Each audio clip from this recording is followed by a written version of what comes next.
Então,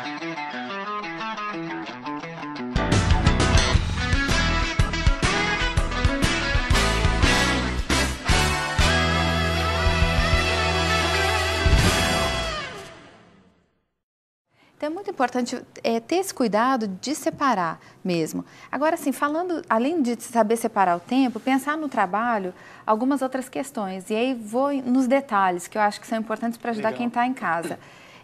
Uma dica interessante, além dessa do celular, é você, por exemplo, evitar fazer almoço no trabalho, almoçar no trabalho. Muita gente almoça no computador, no trabalho. Isso é um erro grave. Primeiro que hoje a gente está falando de saúde aqui no programa, faz mal para a saúde. Você não presta atenção no que você come mais porque você está distraído. E para quem é cristão e está assistindo o programa, a gente sabe que a mesa é um momento sagrado. A palavra tem vários momentos de fatos relevantes demais que ocorreram à mesa. Né? Jesus, a última ceia dele. Ele podia ter feito o último bate-papo, a última conversa no monte, mas foi a última ceia. E a mesa também simboliza um lugar de intimidade, também, né? De desenvolvimento de relacionamento. Então, se você coloca alguma barreira para que aquilo, o seu relacionamento desenvolva, como, por exemplo, um trabalho, você com certeza vai perder a sua família, né? Você vai perder. Então, claro que nem todos, numa cidade grande, tem público aqui do Rio, São Paulo e grandes capitais que assiste o programa, talvez fale, mas eu não consigo estar em casa para almoçar, eu não tenho, o deslocamento não dá, vai dar meu horário de almoço. Sim.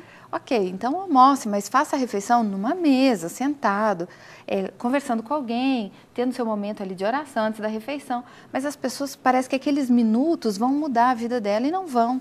Sabe, são poucos instantes que você perde a bênção de estar numa mesa, de estar se confraternizando com alguém, em comunhão, porque você está mais preocupado em responder alguns e-mails. Isso, na verdade, simboliza uma falta de organização tamanha, né? Isso. Porque se a pessoa não consegue ter tempo para parar, para se alimentar, eu, sinceramente, como um empregado, como patrão, diversas empresas, eu liderei pessoas, eu olhava para as pessoas e não deixava isso acontecer de jeito algum. Porque, para mim, é um desrespeito comigo, que sou chefe delas, deixar com que a pessoa coma de uma maneira completamente horrível. Porque você comer com e-mail, atendendo o telefone, e passa a gente perto, você está comendo, limpa a mão, é uma coisa horrível. É anti-higiênico, é deselegante, faz mal para a saúde. E eu vou dizer mais, vai ter uma doutora, né, uma advogada que vai dar entrevista daqui a pouco para falar sobre a PEC das domésticas. Você pegou minha língua de novo, porque eu ia fazer uma pergunta em cima Não peguei disso. nada. Como é que as empregadas ficam nessa situação? Pois é. E, aliás, a gente vai falar com a doutora Luciana Chamoni disso daqui a pouquinho, exatamente falando sobre essa lei que foi aprovada, né, essa PEC que foi aprovada, trazendo novos direitos para elas. Era um projeto e virou lei, para trazer, então, os novos direitos. Isso, e um dos direitos que, na verdade, até já era necessário, né, que a pessoa tivesse um intervalo para almoço, mas a gente sabe que em muitos lares isso não ocorre. Então, a pessoa tem que ter, se não me engano, 1 hora de intervalo para almoço. Então, a pessoa que trabalha na sua casa, ela tem o direito de parar para almoçar com tranquilidade. A gente está falando de um trabalhador, como qualquer outro. Ter aquele tempo, assim, para dar uma descansada, enfim, é fundamental. Então, ainda tem uma visão um pouco feudal, assim, uma arcaico, assim, de exploração mesmo. O empregado doméstico ainda guarda alguns resquícios da exploração. Então, é bom que essa PEC veio para acabar com qualquer lembrança de exploração. Ninguém tem que ser explorado. A pessoa tem o direito. E isso vale para qualquer empregado. Se você é um prestador de serviço, que aí você controla o seu horário, você tem que tomar muito cuidado para não usar o seu horário de almoço. Você tem direitos e deveres, né, Janaína? Você tem que criar uma rotina. Sim. E aí, talvez quem está em casa está pensando assim, nossa, mas eu já estou habituado, as pessoas... Gente, é uma mudança, é um processo. Você não vai conseguir hoje mudar a sua vida toda. Mas você começa de pouco em pouco, né? De passo em passo, você vai mudando. E as pessoas vão notando as mudanças e vão percebendo, eu não posso pedir para o Jean, na hora do almoço, que eu sei que ele almoça. Por exemplo, eu não atendo celular na hora do almoço.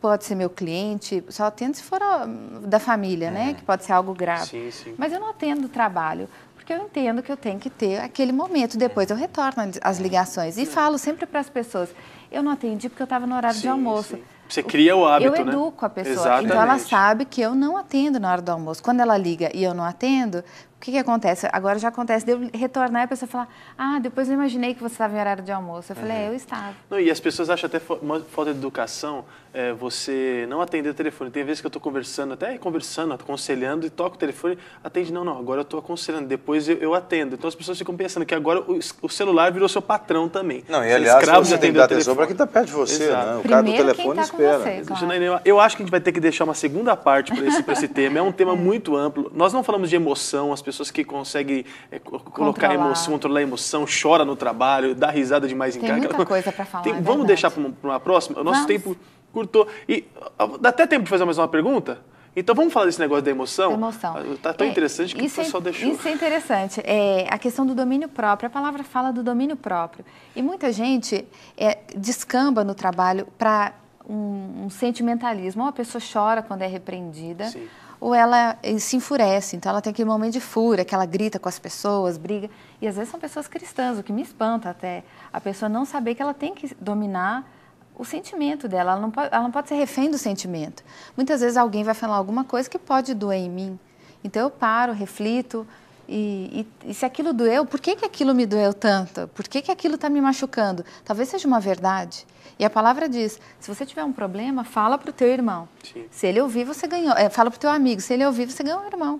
Então, muitas vezes, a palavra é dura. Se você olhar algumas frases que a gente tem por aí, víbora, raça de víbora, sim, você é igual um sepulcro caiado, quer dizer, vazio, né, cheio de ossos. E aí você vai falando, quem falou isso? Jesus, né? Um homem bom, amoroso, santo, e falou isso. Mas são palavras duras. Né? Então, às vezes, a gente vai ouvir palavras duras. Doeu tanto por quê? Porque talvez seja verdade. Mas é interessante a gente ver o respeito para tudo isso, né, isso, Janaína? Claro. As pessoas, os verdadeiros líderes, os verdadeiros patrões, chefes, como caciques, enfim, como queiram falar, existe o respeito, você não expor as outras pessoas. Isso é a coisa que virou moda, né? Você chega em casa, você trata a mulher e os filhos como se fosse ninguém, chega no trabalho, você trata os empregados de qualquer jeito, gritando no meio de todo mundo, e isso também é uma falta de elegância daquelas. Tremenda. Né? Tem uma frase que diz, elogie em público e critique em particular. Então, e a palavra também fala isso, se você tem um problema, chame o seu irmão. Quer dizer, não é vai no meio do povo e fala mal do seu irmão, não. Você chama ele e aqui você repreende. Sim. Ou alerta. Mas veja bem, não precisa chorar no trabalho, porque isso mostra que você está sob domínio da emoção. E você tem que estar com domínio próprio. Isso mostra falta de maturidade. Falta de maturidade. E vale também para os que gritam, para os que perdem a cabeça quando algo dá errado. Gente, é um trabalho, ninguém morre, assim, claro que dependendo do trabalho alguém morre, né? Porque eu já pensei grande. Sim. Mas assim, na maioria das vezes as pessoas gritam porque um pequeno detalhe saiu errado. Isso vai acontecer, nós somos humanos, nós vamos errar todos os dias.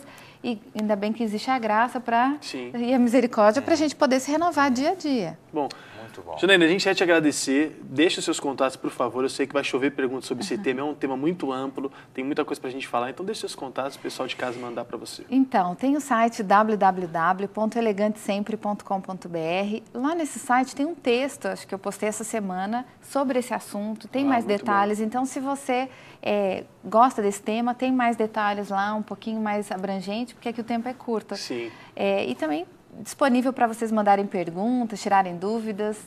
Bom, então você, por favor, entra no site, pode também entrar em contato nesse telefone aí, que a Janaína te atende com todo prazer, e você que talvez teve algumas dúvidas que não foram sanadas aqui, com certeza nesse texto ou no contato que você for fazer com o Elegante Sempre, você vai ser atendido. Muito obrigado, Janaína. Obrigada a vocês. Sempre um prazer. A gente não abre mão de você aqui não, tá?